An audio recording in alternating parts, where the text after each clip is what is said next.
Hello, my name is Ariel Jillian, and welcome to the Queen's Corner. And boy, do I have some tea today. Very little.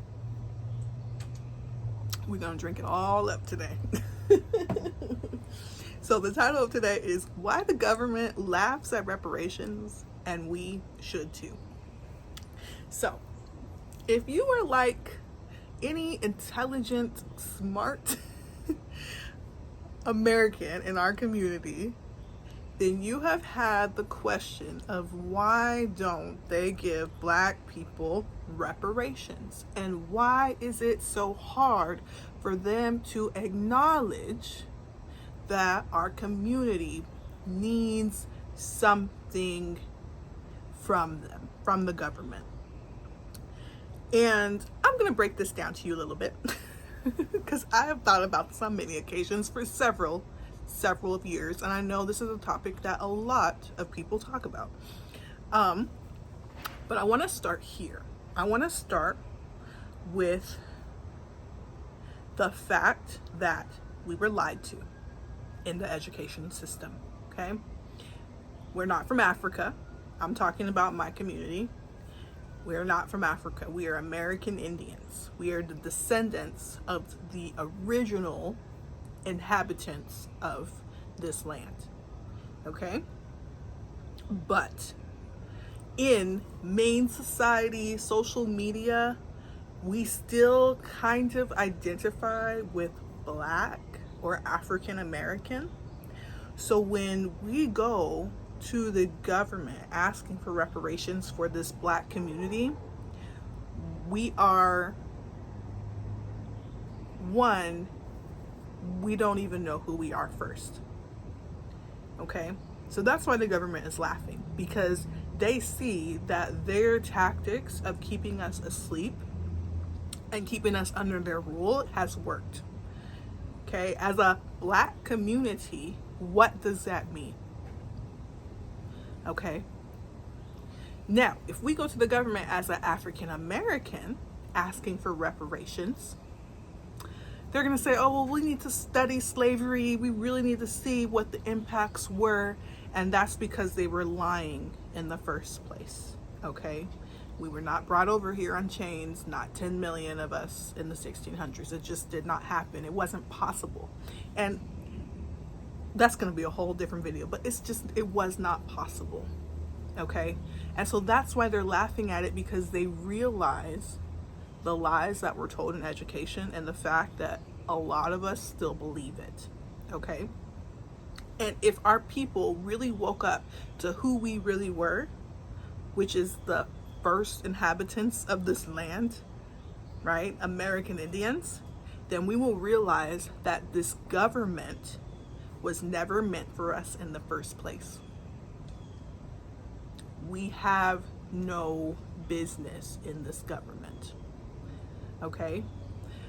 If you look at all the presidents, all the forefathers, not one of them was American Indian. Not even Barack Obama. Barack Obama, his father was African, his mother was white. Okay, so if anyone's a true African American, it's Barack Obama. But his father came as an immigrant.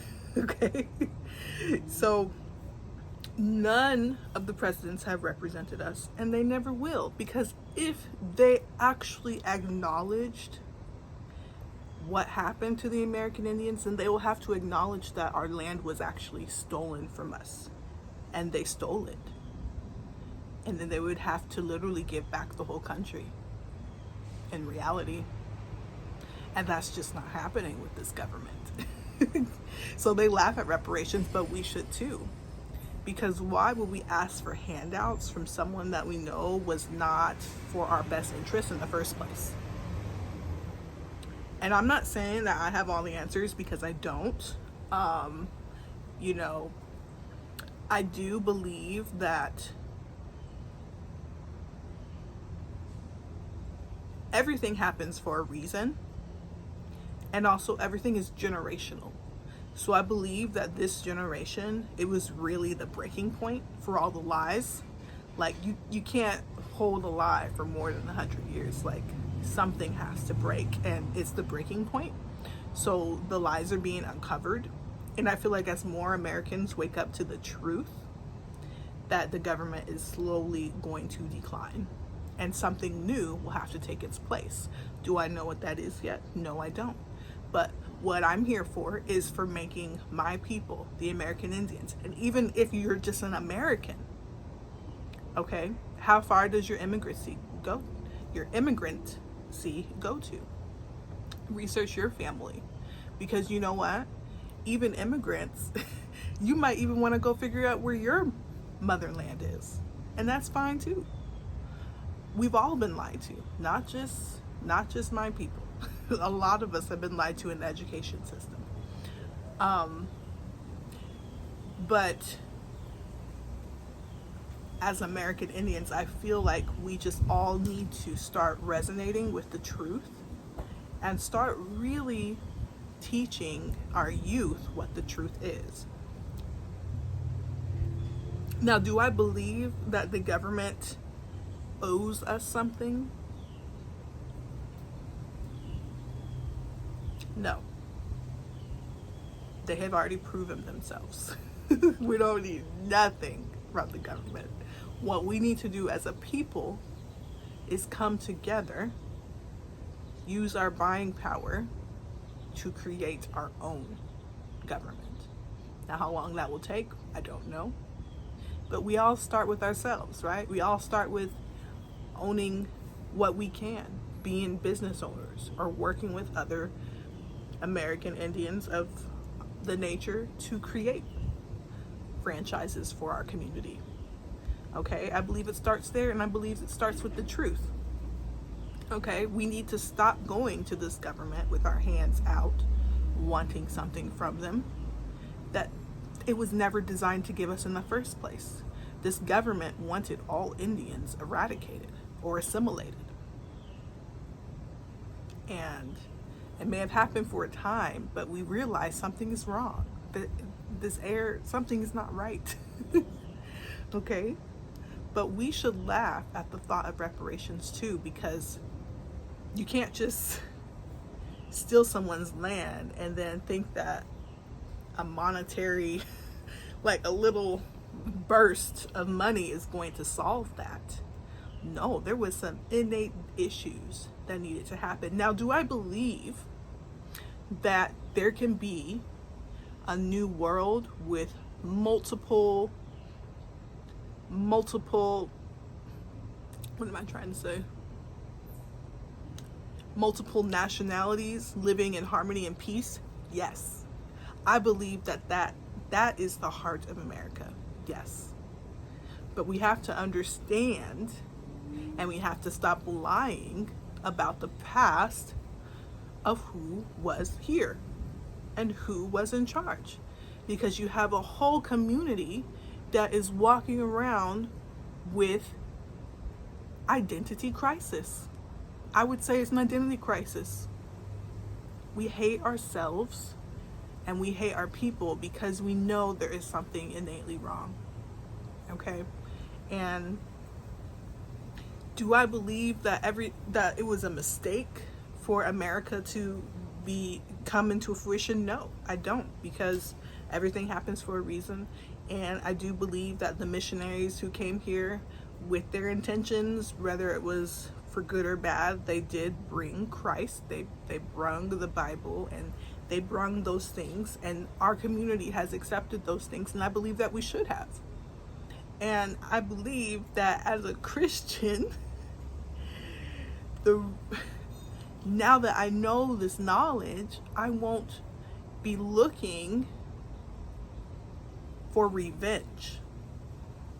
Because if I did not have my faith, I believe history would repeat itself, and we would do exactly to them what they did to us.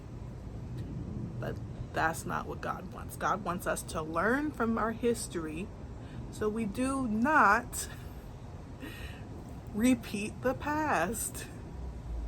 Okay? So, do I believe that the government should give American Indians reparations? No.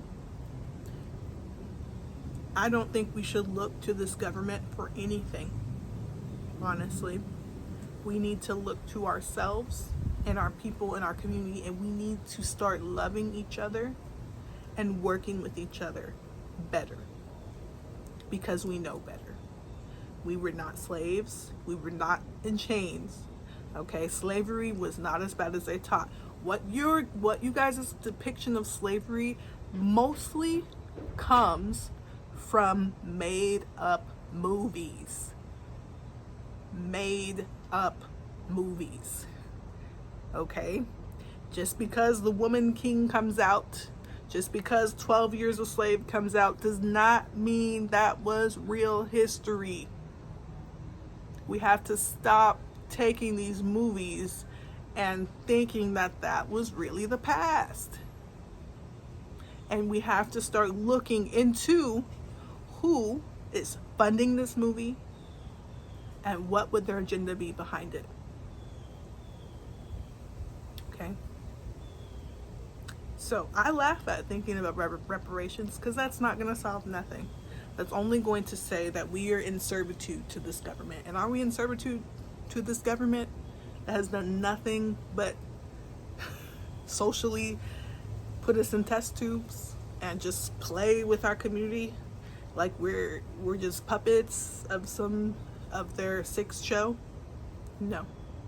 So I laugh at reparations too. I give a big ha-ha. You think you got us again, but you don't. Because we're working on something greater. We're working on building our community. For real this time. Because we have real voices, and that we have real voices that can be heard and not silenced because we're afraid of somebody. I'm not afraid of nobody. Only person I fear is God. And he told me to do these talks. She told me to do these talks. The divine. So, I laugh. You should laugh too. And we should go on our merry day and love our community better. Because when we love ourselves better, that's when we can truly love other people. Because what is the real work that we're supposed to be doing on this earth? The missionaries knew it. It was turning people towards Christ, turning people towards love. Okay? But we got to do that. But we got to love ourselves first. We have to, as a people, love ourselves first. Okay? Because once we start learning all this information and all this knowledge, it can make you really angry. But you have to learn that there's a bigger picture, and it's generational, which means it won't last always. And I believe it stops with just generation, because lies can't last when there's enough truth going out. So I encourage you, if this is a topic that you really are passionate about, you start talking about it. Somebody will listen, and someone will get a nugget from it. Your life experience is enough experience. Especially if you are of my skin tone in America. I feel like we're just like cats. We got 9 lives. Okay? So, anyways, I hope you enjoyed this talk and be empowered and know that God is with us and that the best is yet to come.